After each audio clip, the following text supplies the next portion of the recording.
Hey everyone, it's Petticoat from Daydream Nation, and I've got John the Music Nut back to the channel. How are you, John? I'm doing great, Peter. How about you? I'm doing well, John. We are going to focus on a band that probably needs a little bit more love and is kind of forgotten. This band formed in the early 80s and was riding the wave of alternative country, cowpunk, alternative rock, just plain ballsy rock and roll. And I'm talking about Jason and the Scorchers. We're going to focus on Jason and the Scorchers, Thunder and Fire. Now, what we're going to do is going to talk about our first impressions of Jason and the Scorchers in the day, spotlight some songs, talk about our views of the band and this album with 2024 ears, and we'll take it from there. So, throwing it to you, John, what was your first encounter with Jason and the Scorchers? MTV 1985, that when the Lost and Found album came out and they were playing the videos for White Lies and what was Shop It Around was the other video that they played. And they didn't play them heavy, but they played them enough that you saw it pretty decently. And later on, off of Still Standing, you'd hear Golden Ball and Chain. And I always dug them, but I never really went in until they re-released Fervor, their 1983 EP, and a 1985 LP, Lost and Found, on this collection called Both Sides of the Line. This came out in 1996. I bought this as a new release. And listening to this, I was like, why didn't I buy these albums in 1986 on cassette? I adore this album. And this is those two albums. And these albums, you want to hear them at their peak. This is where you go, in my opinion. Killer. I mean, they were cowpunk, but the thing with Jason and the Scorchers is they came out at a time where we had to put everything in a box, right? And with this band, as you may have heard of in the past, they weren't enough country to be played on country radio. They weren't enough rock to be played on rock radio. And it's a shame because this band has musicianship and charisma and great songs to spades. And I got a little piece on MTV back in the day, but in the 90s, I went all in. And I love them to this day. Nice job, John. Well, my first encounter with the band was they did a tour of Australia. They toured the pubs in 1987. And I read an article, and the article, the byline was Country Meets Ramones. Hello. So Yeah. when I saw that, that definitely sort of got my interest. I went to a venue, a nightclub called Sweethearts at Cabramatta in Sydney, and took a mate who was a heavy metal fan and was absolutely blown away. It's probably one of the best live acts I've seen. They were charismatic, they were raw and powerful, they were sort of toe to toe, more powerful than, many metal bands or rock acts of that particular era. Blown away. So much energy. I think the venue was half full, but yeah, word of mouth. There was a little bit of a fervor on that tour, and I purchased the album. And from that, I've explored their catalog and been in love with this band ever since. But sadly, the mainstream did not embrace this band because they were probably too rocky to be country and too country to be punk. And everyone loves putting things in pigeonholes, unfortunately. But in today's society, there's just so much cross-pollination. I think the Jason Scorchers, if they came out today, would be more accepted than what they were in the 80s. There was definitely a lot of heat with this band in reading about it. In 1982, they formed.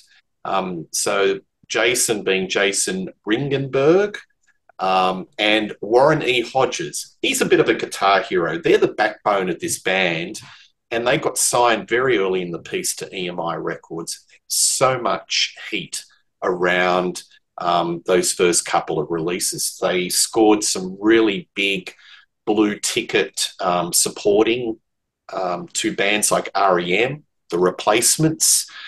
But I guess, the public acclaim and the record sales just didn't match. This album took them 2 years to release, and, it sort of died, and they disappeared for a considerable period of time, and then the band reformed, and I think they've been playing the Traps in some shape or form ever since, John. Yeah, well, no, you're saying that you saw them live. They actually played live 3 miles from my house, but I was too young to go. They played in a nightclub. I'm gonna say around 1987, and a friend of mine, who was a little older than me, was working for them at that time, and she told me years later that like she was like a runner for the bands, and she Mm, said that they were like the greatest guys, and it was one of the best shows she ever saw. But yeah, I would have been 15 at the time, so I didn't see yeah, it. And then yeah, by the time I was old enough to see shows, they were on a hiatus or they weren't going to play Pennsylvania. So, yeah. I concur. It was just one of the greatest shows. If memory serves me right, I think the bass player wore a mohawk. So you can understand how that sort of image, the out there image, probably didn't wash with the country traditionalists or I, the folk and probably the deep south of America. Legend also has it they played a venue called the St George Sailing Club in Sydney. And on the side of the stage was Malcolm and Angus Young watching the band. So I think they had a little bit of a muso fan base. They certainly were a hot ticket in Australia in 1987. Okay, mate. Well, why don't we have a bit of a deep dive on this album? This is an album that's I've lived with for a considerable period of time. So I'm interested to re-listen to it in 2024 years. So the starting song is When the Angels Cry. So what do you think of this track? okay, this is a song that Jason wrote with Don Schlitz. This is a nice opener, got an anthem feel to it. First thing you hear about this album, if you know the other albums, it's more hard rock, more metallic, but the passion is still here. And, Jason's got those twangy vocals of his. This is if you want to hear Warner play some mean stuff, this is the album to hear. But this is a very good anthem to start off the album. And it leads to a lot of more passionate, great rock songs. It's sonically a little bit different to the traditional Jason the Scorchers. You can see that they're going for a more polished commercial sound. Maybe AOR, maybe arena rock. It's very big sounding. Barry Beck's production on this album is very sparkly. Somebody described it as Muscle Shoals meets Nashville, which I thought was an interesting take on the production side. But it's a very optimistic sounding song. It's all very. It's sort of got that sort of. You know how everything was anthemic in 1986, 87, like your U2s and REMs. I think it's Yep. sort of going in that sort of genre. They were chasing that sort of sound on this particular song. And, the opening song on an album has got to be something that pops out of the speakers and grabs you in. So I don't think it's traditionally the Jason the Scorchers I like, but it's a nice song. It's a different sounding Jason the Scorchers on that song. It's very hooky. Obviously, they're really gearing to radio, but it's not the typical rootsy country meets punk, which we will hear more of as we get deeper into the album. Would you not agree? Yeah, I agree with that. And this was the first single off the album as well. I don't know if this has that single feel to it. Now, the next song we're going to talk about, that one feels like a single. Let's talk about that. Now that you're mine, what do you think about this song? how is this not a single? Well, we'll go into that a little later on. But this is such an earworm. This chorus is so catchy. This song is so infectious. You could sing along with this. This song's been going through my head for weeks since I've gone and revisited this album. And it rocks like hell. Excellent track. And another time, this could have been a huge hit. But during this time, like I have mentioned about the 80s, as much as I love the 80s, a lot of things were being put into a box. And a lot of it was about image. And there weren't bands out there, not too many, that sounded and looked like these guys. These guys who sound like a rock band, and then you got the shit kicking country guy out front. But their songs are so memorable. Now that your mind just comes roaring out. No, it's not cowpunk. It's just more great hard rock. There you go. Yeah, look, nicely put. I love the swagger and the vocal inflections of Jason in this song. He's got a limited range, but what he uses with that limited range, it doesn't matter. It's all swagger, it's all attitude. Like when he's talking, he goes, "Now that you're mine." You know, it's kind of. I love the phrasing. He's kind of got an emphasis on certain words, and it just makes it compelling, more powerful. You know, sort of Warner Hodges. He's a guitar hero. He really holds this band together with these nice little guitar licks that dive in and dive out. I think it's a really wonderful song, and it's a great number two track to sort of counterpoint with When the Angels Cry, which is kind of very shiny and commercial. And this number two one is more like, this is what we really sound like. Exactly. Yeah, this is killer. Should have been the single. If this was the single, maybe this album would have had more of a shot. Absolutely. What about You Got Away With Me? Now, this is another great track. It's very joyous. And now you hear Warner on the slide guitar. He's a heck of a slide guitar player. And you got these horn lines that come in, particularly in the third verse, you really hear them. But again, this is one that's so catchy and irresistible, and it rocks for days. It's a great track. I mean, this is, if you say now that your mind's like a 10, this is like a 9.9. It's killer. I get an Aerosmith vibe about this song. It reminds me of Permanent Vacation. Remember that album that had a lot of horns in it?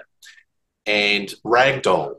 I think this is sort of like a sister or a cousin of that, where it's got that slide and you've got Joe Perry diving in and doing all those little slide lines, and you've got the horns. I don't think it's too far off being a relative or a cousin of that song, or in fact that album. What do you think? A little bit. The horns aren't as pronounced or dominant on this song, but it's got a little bit of that vibe, I would say. It's got that kind of swagger and groove to it. Yeah, I would say in that aspect, yes. Yeah, I'd say that, or something, or maybe something like Pump, which came out the same year in 1989. Yeah, you don't sound convinced, but I'm really convinced that there is a little bit of a. Yeah, no, I, I think there is a little bit of a relationship, because there was a lot of more horns that were used in hard rock. Permanent Vacation did come out around the same time or prior to, and yeah. I disagree a little bit. I mean, I see where you're coming from, but I don't hear it as more as you do. What do you think Warner Hodges' guitar style? How would you describe him? He's a gunslinger. He's a very, very well schooled musically, but he plays with a lot of fire. conviction.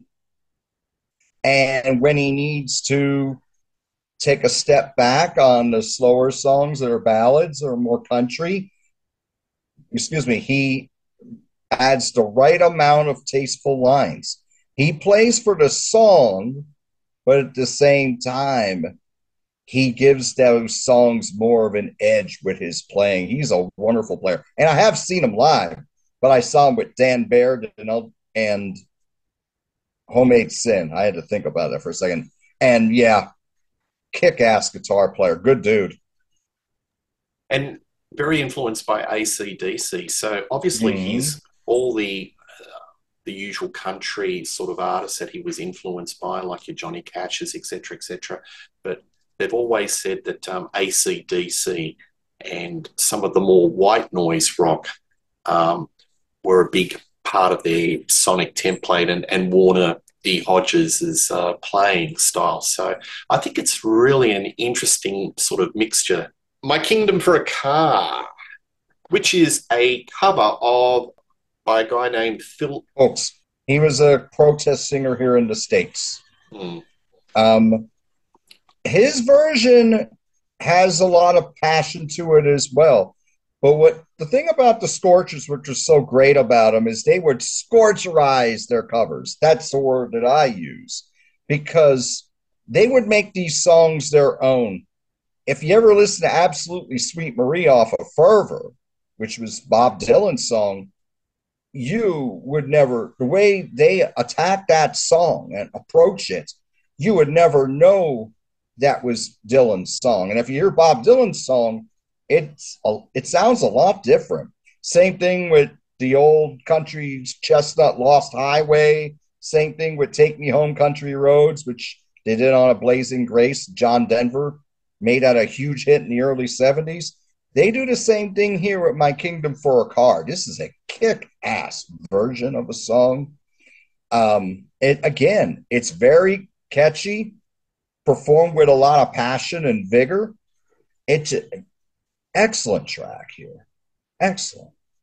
Sped up guitars, driving bottom end, Perry Baggs on the drums. He's just going hell for leather. I think it's great.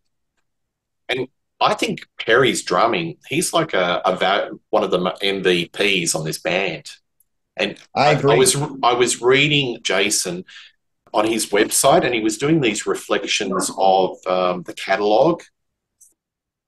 Even though I don't think they're that favourable to this album, one of the things that he did bring was the playing by Perry on this album was outstanding. I think that Perry and Jeff Johnson on the early albums, they really brought, I mean, this isn't just the Jason and Warner show. The Scorchers, as great as those two talents were, the whole was greater than the sum of its parts. Yeah, there you go. Harry Baggs was a heck of a drummer. He was like a punk drummer in a rock band. And sadly, he had a lot of health issues that would force him to leave the band over time, and then we lost him.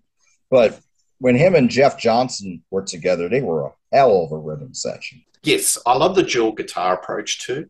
So, Mm-hmm. so you've got the rhythm section, they're playing the chords, they're blotting out these huge wall of sound, speeding it up, and then Warner just dives in, swoops in, and just does these nice little guitar lines in and out, whether it's slide, whether it's just a little riff.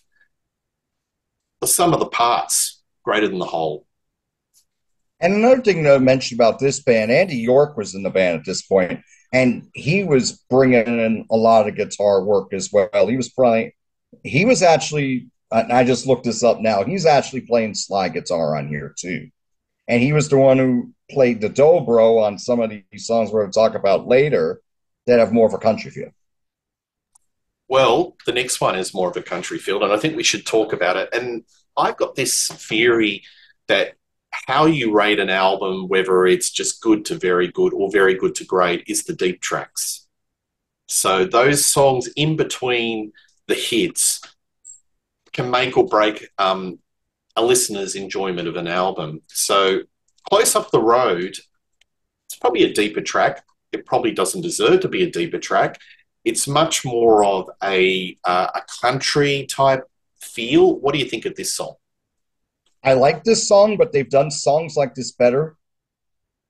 Like, I don't think it's like a Still Tide or a Harvest Moon. I think those songs are like tear jerkers. This is decent. It's just their standards were so high early that I wouldn't say this is like a killer track. It's a decent track, but I think they have songs similar to this that are stronger. I think you're being a little bit critical here, John, but I love having you on the show. I love this song. I think it's one of the high points. I love that honky tonk piano. I love the acoustic guitar. And there's this wonderful cascading lyrical guitar line. I assume it's Warner, and it just goes higher and higher. And it just brings a lot of lyricism to this song. I mean, the lyrics aren't anything deep and profound, but the music is just so great. It makes the lyrics sound more profound than they actually are.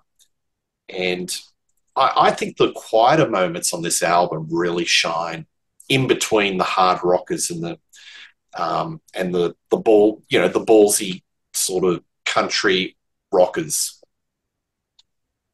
Very cool. All right, lights out. So this is more hard rock. What do you think of this song? Song's very solid. This is very good. It keeps up that positive drive and feel here. And it's not one of my favorite songs again, but I think it's very good. It's quite memorable. Good track. All right, I'll put it to you. If this song had vocals by Don Dokken or one of those sort of heavy metal or hard rock singers, it could fit in. The thing that makes it in the Jason and Scorchers universe a more countrified song is Jason's vocals. You remove that, it's a hard rock song and a little generic. Do you agree? Yeah, if you substitute another singer on this, you could imagine it could be played at the Sunset Strip. Maybe a Don Dokken. Maybe it could be. Yeah. You have a point here. It's got all those. It's got that very. You know how there are some hard rock or heavy metal albums of the early '80s around this period or mid '80s had that certain template sound, and it was a little bit cookie cutter. So this song, it seems to be a little bit more within the box. It's not a usual Jason and the Scorchers. So it's like they're putting one foot in the camp of, hey, those folk who like Motley Crue and Don Dokken and all those sort of Aerosmith, hey, come over here. You might like this as well. Yeah. I see what you mean. Find You. Did it find you, this song? This song kicks ass.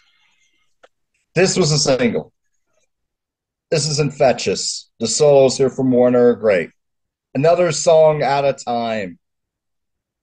Later on, early to mid 90s, when we're actually there's more diversity in music on the radio. People are digging deeper for songs instead of just not hearing what's on your main rock and pop stations.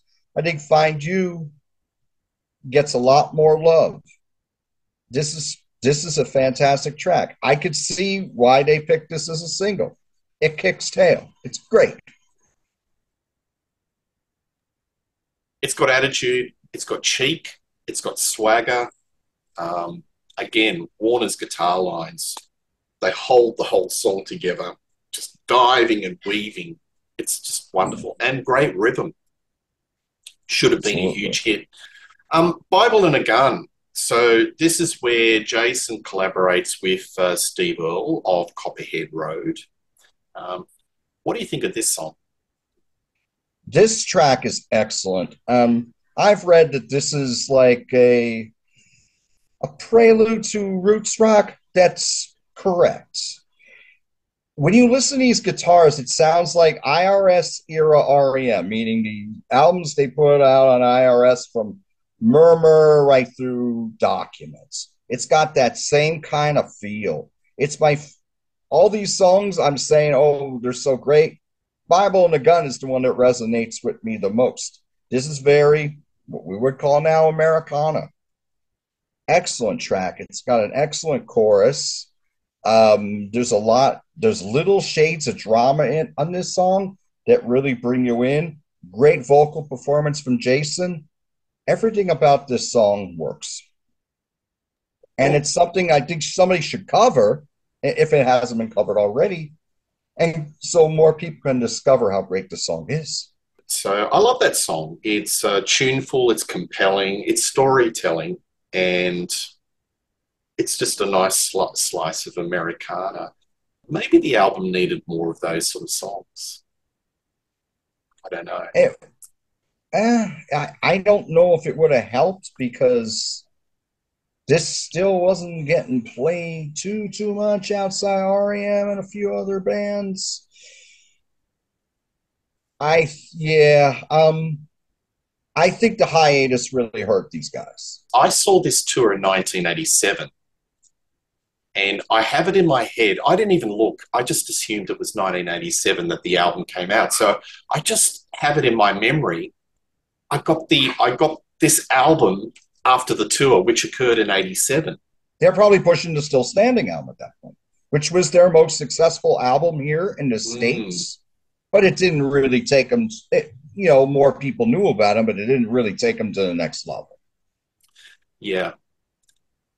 Well, I think that's why they folded up pretty quickly because if you spend 2 years in the studio, you're putting a lot of blood, sweat, and tears, and it makes you think. 2 years to do this. What was the holdup? What were they Well, actually doing? EMI dropped them. Hmm. EMI dropped them before they put this out. And they put this out on A&M here in the States. Yes, they did. So this was kind of like the last, may have been a last chance album. So if you drop by EMI, which would have been the tail between the legs, and you've got to understand this band had a lot of push behind them. NME were raving about them in the UK. There was a lot of the music press were really pumping up the tires, and for them to get dropped by EMI was major. So this was probably like the up yours type of album. We've got to make it a hit and show those guys at EMI that they made a big mistake. And because it was a failure, that was like game over. I was just saying to John offline that it's very hard. Like in Australia, we can't get this album on Spotify. There's only a very few clips on YouTube. It's kind of like it's been a little bit suppressed. Maybe not so much in America, but in the other, it's just a bit odd. And there's not much you can read about this album. Yeah, this like you can't find this album in the stores at all. You're not. This is definitely something that's a Discogs, and that's their whole catalog at this point. And sometimes some of those albums you're going to pay pretty high prices for at this point. And Spotify, we got them here in the States, but yeah, it's I found it very interesting how where you are, it's not as readily available, even streaming. Yeah, Odd. absolutely. Well, I think their whole catalogue needs to be reissued, remastered, and put out to the masses because people need to remember this band and they need to Oh, get absolutely. the sort of recognition. Okay, next song is 6 Feet Underground. What do you think of this track? Rocks like hell. This is probably the heaviest song on the album.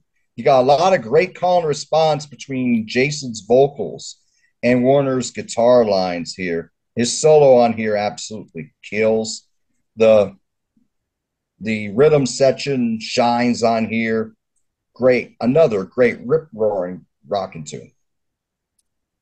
got a bit of a punk feel to this. This is the most punkish off the whole album, where it does verve into something harder, faster, a lot more bite. And Jason's got that sneering vocals. Sneering not in a bad way, but it's confidence, swagger. Yes. And that's what I love about this band. And look, I've only seen this band once, but based on testimonies with other folk, the common complaint is they are so good live. And I've seen them, and it's in my memory bank as one of the great live bands I've ever seen. It doesn't, they've never quite translated that into the studio. Would that be a fair call? I think they did early. Again, I'm going to go back to Fervor and Lost and Found. I think that was close. Still Standing from 86 reined in a little too much. Tom Werman produced it. Tom Werman, sometimes he can bring the best out in a band, and sometimes he can neuter a band. And I think that album sounds a little neutered. Here they're getting back to it. I mean, there's more fire, no pun intended, but it doesn't have that reckless feel that you heard on Fervor and Lost and Found. I think that if you take 2 years to do a record, and you may lose and dissipate some of the fire and the fervor, you're second guessing. If you're on your 100th take, it dilutes. I think their approach is 3 takes, it's a press, get on with it. In the moment, live, raw. That's probably the best that, to capture the sound of Jason and the Scorchers, not this minutia where you're looking at track by track and phrase by phrase and just getting it all right, which, to be quite frank, a lot of late 80s records were disappearing up their own rectum. That's true. That's true. Very overproduced, looked way more into than they had to. A band like this, you plug in, press record, and that's when you get them at their best. Yeah, and I think losing Jeff Johnson hurt a little bit too. You think, oh, that's the bass player.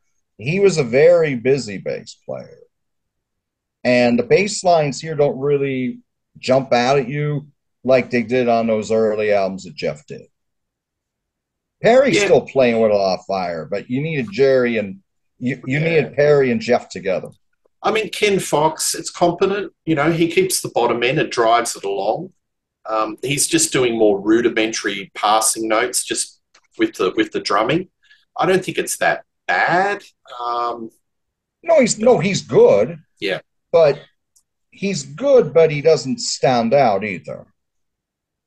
yeah. That's what I mean. Look, I think there's a lot of things not in their favour. I don't think A&M would have been the right landing pad for this band, because A&M were more pop, new wave. Yes. It was kind of a graveyard for hard rock. Hello, Yes. Y&T. I believe Triumph too was on A&M for a while as well. Yeah. Yeah, I think They it's a did not know graveyard. how to. If they were on Warner's, may have been a different story. Look what Warner's did for ZZ Top. Or if they were on Geffen. Geffen, absolutely. Better videos, more market push. They would have known how to push this. But to me, they're in A&M and they don't know how to market this band. Yeah. Cowboy, hard rock, straight rock. Where do they put it? When this came out in '89, you barely heard anything about it. That's what I was going to ask you. Did you hear any of these songs on the radio? Not back then, no. Hmm. You didn't hear them. You heard them very rarely on the radio in the early to mid '80s. The most exposure they were getting in my parts was MTV. And I don't think I never saw a video off this album. I know they exist, but I never saw one. Mm, I yeah. knew this came out, but I never heard anything off it. until Yeah. much later. All right. Why don't we go to another track that's a little bit different to the normal rockers, and that's No Turning Back. What do you think of this song? Okay, this is going to be similar to my sentiment on Close Up the Road. This is decent, but it doesn't have that soul that you heard on those earlier country songs, like Harvest Moon and Pray for Me, Mama, I'm a Gypsy Now, and songs like that, and Still Tied, which I mentioned before. It's decent, but it, instead of sounding as part of their sound, which a song like this, like a stronger song, but in this vein, would fit right in with those earlier albums. Here, it feels more like an outlier. That's it's okay, but I mean, this is how much I like this band, that I think that this is okay, but I like, oh God, but they've done other songs like this better, So a song like this doesn't really resonate with me like a lot of the other songs on YouTube. I love this song. I think it's sweet, it's raw, it's vulnerable. I love it when they do the acoustic, the quieter moments on this album, as I said earlier, really make it for me. And it's a nice little palate cleanser in between. So yeah, I think it shows a vulnerable side to this band, and it's probably out of all the songs of this album, less corporate, less shiny. I'd actually like it a little bit rawer, scrape the veneer off. Um, There you go. It'd been interesting if they released this album and had it kind of like at a first demo stage, or take the sheen off a different production, a different version of this album, because you know this has taken 2 years for them to put together. I reckon out of all the different takes, there's a really raw, organic album, because the I songwriting's really believe that. strong. It's the songs that you hang your hat on. Mm-hmm. I believe that, and I have a copy of their odds and sods collection called Wildfires and Misfires that came out in 2002. And some of the songs, the raw versions of some of these songs, and the songs that didn't make it on the albums, there's craftsmanship on those songs, like there are on some of these tracks as well. Sometimes I think, yeah, maybe there was just a little too many turns of the knobs and things like that. Um, the cover songs on there are very well done. The live versions destroy, but yeah, there's a lot of they had a lot of stuff. They had stuff in the vault that was just as good, if not better, than a lot of these songs on these albums. So yeah, there you go. I mean, I like the Barry Beck production, so I'm not contradicting what I said at the start of the show, but I'd like to hear an Right. alternative version of this album where Mm-hmm. it's stripped back, a bit more naked, a bit more live, because I just think this band is where live is where it's at, Oh yes. because they're just so powerful. And I've been watching a lot of YouTube clips of concerts. There's a lot of fantastic footage there, folks. Just look it up on YouTube. And they were pretty hot, pretty shit hot in the 80s, And I tell you. and you see a lot of comments on those videos saying it was one of the best shows they ever saw was Jason and the Scorchers. Yeah. But to the mainstream now, it's like, who? Jason and the Who? Right. Yeah. So that's why it's important that we document and give an oral testimony to these type of acts, John, because they get forgotten. And Perfect. it just doesn't help where we've got an album that was released, you know, this album was released on a major label and you can't even get it in Spotify in this region or part Yeah. of the world, or it's not on That's YouTube. that's crazy. The last track, Away From You. Wow. Bang. What do you think of this song? This sounds like something off Lost and Found. this this is that spirit of those two albums. And finally, you get Jason's harmonica. Those early albums, Jason played a lot of harmonica on those. You don't really hear the harmonica until this track. Yep, this is like in that same spirit as Change the Tune or If Money Talks. Killer closer. Killer. Great way to end an album. Yeah, it's souped up. Country meets boogie. I just think it's a cracking finisher to the album. This distills Jason and the Scorchers, the sound of Jason and the Scorchers. Oh, yes. You want to hear them at their best. There's a lot of great songs on here, but you want to hear the real spirit of the early Scorchers. Away From You is a great example of it. Yeah. And it's a killer. And it makes you think, why is it buried? Why is it the last track on the album? Did A&M not have the confidence to put it way up in the song listing? I'm not sure that the track listing of this album is spick. It could be modified. I would like to put it in different order. I would put this song way up in the listing. I'd put it actually in side one. Final Age, folks. But, maybe the last song on side one, just to show, hey, flip the record over, there's some more tunes. But burying it on the last track, I don't know. To me, it sounds like a lack of confidence. What do you think? Well, they didn't end Lost and Found with Change the Tune. So they did tend to end their albums with a rip-roaring track. John, I'm going to go off tangent, and this is a bit of a wild theory because this is what happens when I do these shows. Things come in my head and I've just got to get it out. So I'm thinking that you've got a lot of bands in 89, 90 where there's a changing the guard and glam rock and hair metal's getting a little dirty.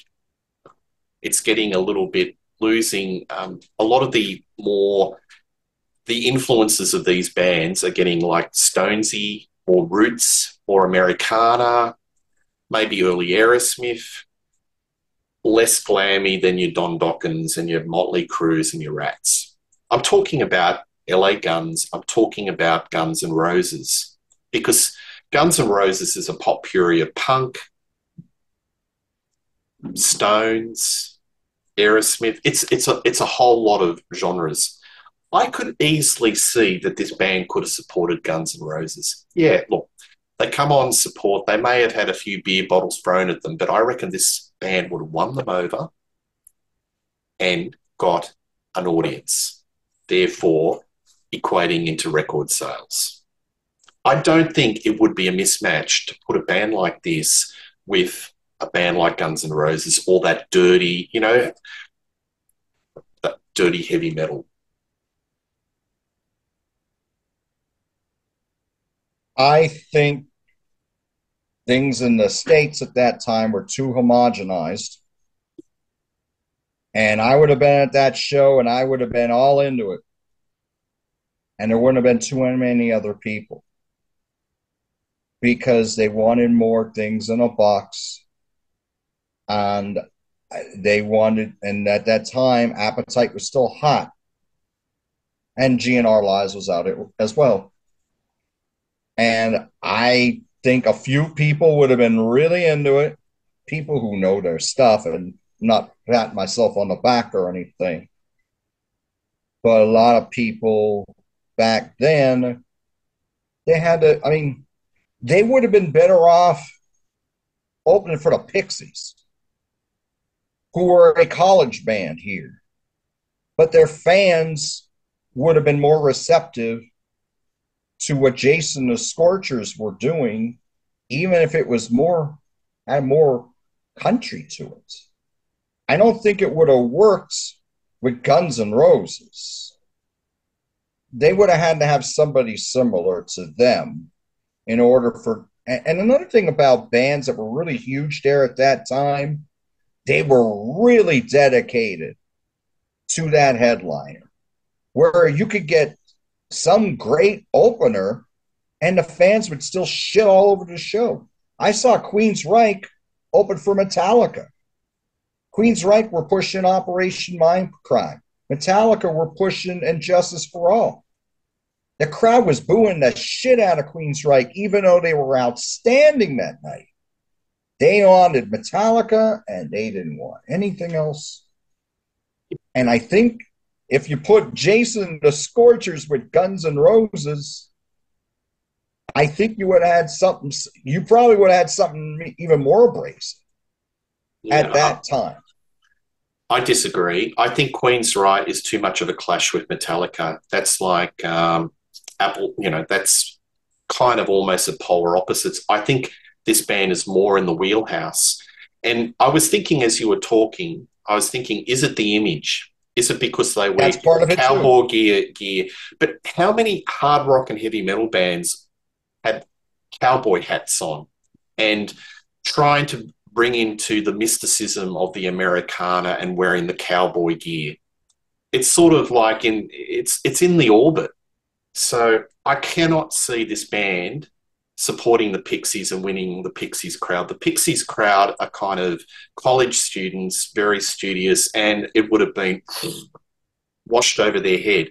Whereas the folk, I mean, this is like a combination of country music meets Ramones meets AC/DC. I think there's a lot of enough rock crunch and hard rock template for the hard rock fans that go to Guns N' Roses to enjoy. But it probably the thing that may decide whether they totally win the audience or not is the image, because they are full on cowboy.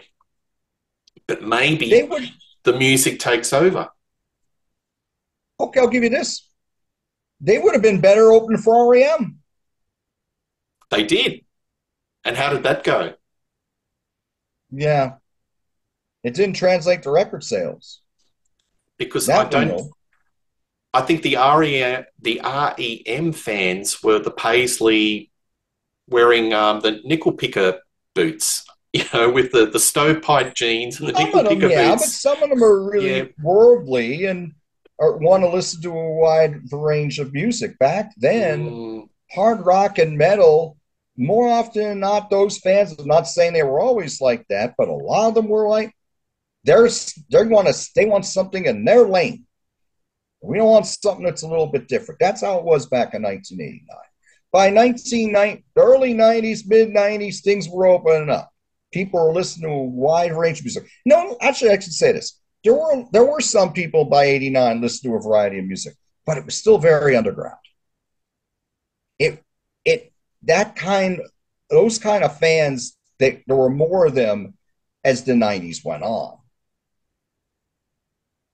yeah, Like a lot of the really cool bands that from the 90s, they were getting their feet wet in the 80s.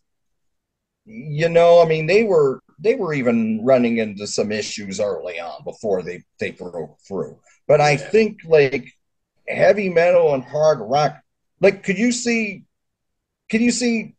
I love as much as I love Jason Scorchers, could you see him opening for Motley Crue in '89?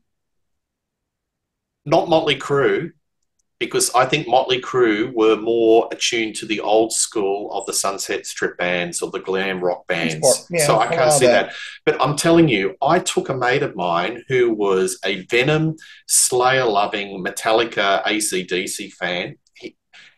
He went to this club to see this band with the full metal battle jacket. And by the end of it, he was sold. He loved Jason Scorchers. The music wins out. And I just think that if they just cut past the image, brings me back to a story of another band, Twisted Sister.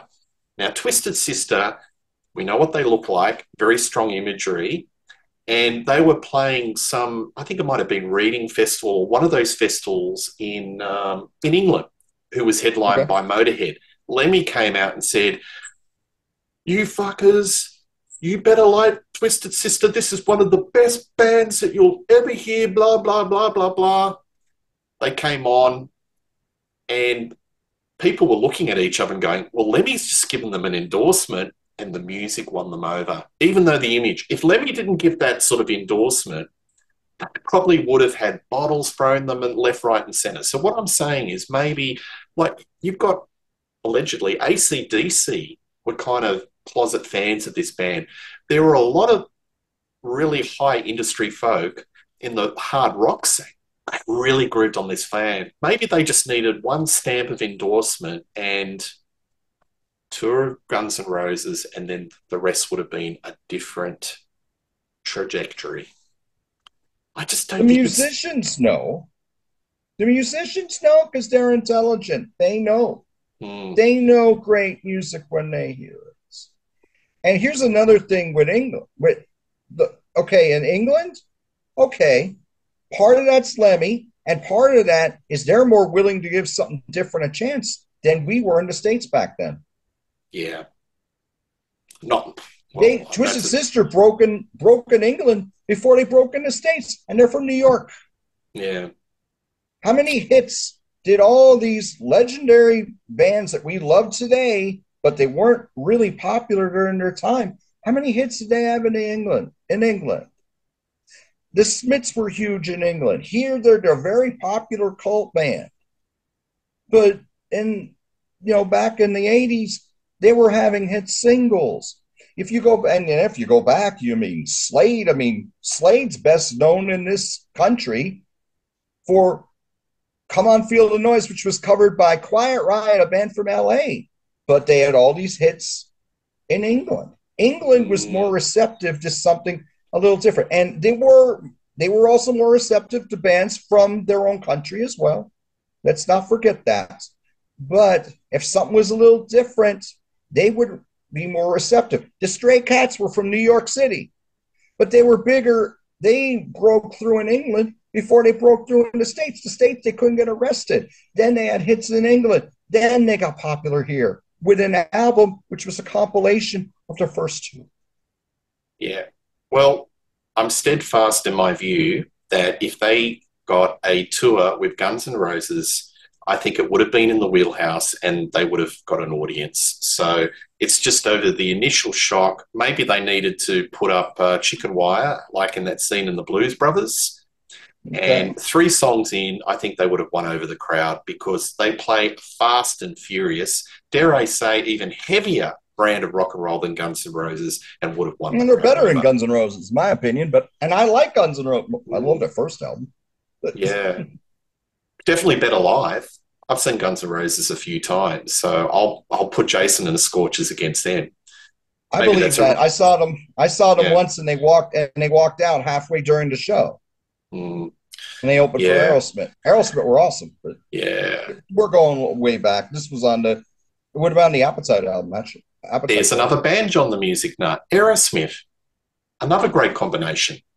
Pump, That would have been supported better. by They would have been Jason. better with Aerosmith. They would have been better with Aerosmith because you got older fans who were more, and a lot of them were more varied. Okay, when I went to the gun show. It was all these kids. I was 17.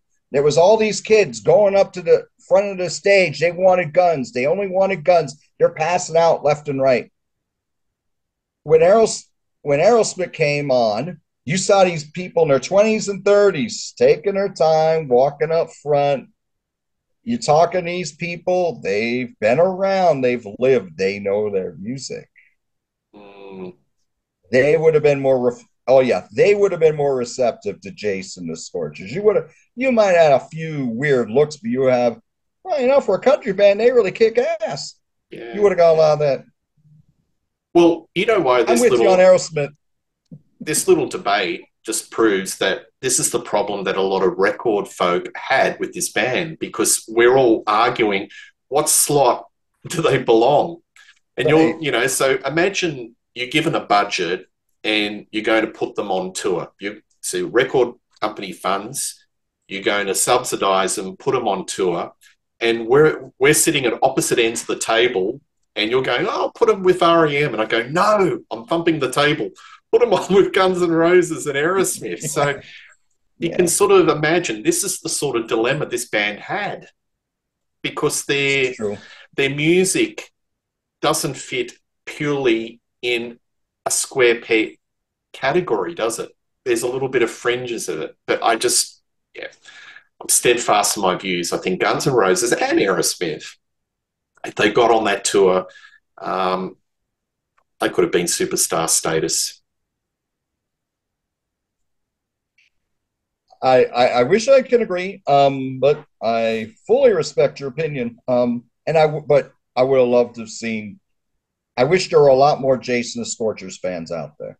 Yeah, absolutely. Well, one thing we do agree is we both love this band. So, Amen. just a little bit of a summary of this album. What is your 2024 opinion? I think this is a very good album. I know I've been saying this a lot. I think the earliest stuff, Shine Like the Sun, I would give that Fervor EP, Lost and Found, a 10 without hesitation. This I would give probably an 8. It's still worth checking out. If you like what you hear on Spotify or wherever you listen stream music, give this a good home. This is a very good album. And a lot of that conviction and passion and fire is still on display. There's still great musicianship. There's still a lot of great songs. I give this an 8 in 2024. It still holds up very well. Thank you. And I give it probably an 8 or an 8.5. I really like it. And, for all its flaws, and there is some flaws on it, I just think it's an outstanding album. And probably I have a lot of sentimental attachment because it was my entry point to the band. When I bought it in 1987, 1989. Don't tell John. Rookie mistake. Anyway, always good to have you on, John the Music Nut. We will be Thank you, doing Peter. more critiques. I think we were talking about maybe a Copperhead Road. Anyway, stay tuned. I'm not sure. Yeah, Sounds maybe. like a plan. You can see the John the Music Nut on plenty of channels. Please like and subscribe to Rock Daydream Nation. We talk all music genres in the genre of rock. Tell us what you think of Jason and the Scorchers. Tell us who you think this band should have supported. You can adjudicate. Please. I don't mind. It's all good. But one Be thing's for awesome. sure, you'll see me and John doing plenty more shows in 2024. We'll catch you soon. Cheers.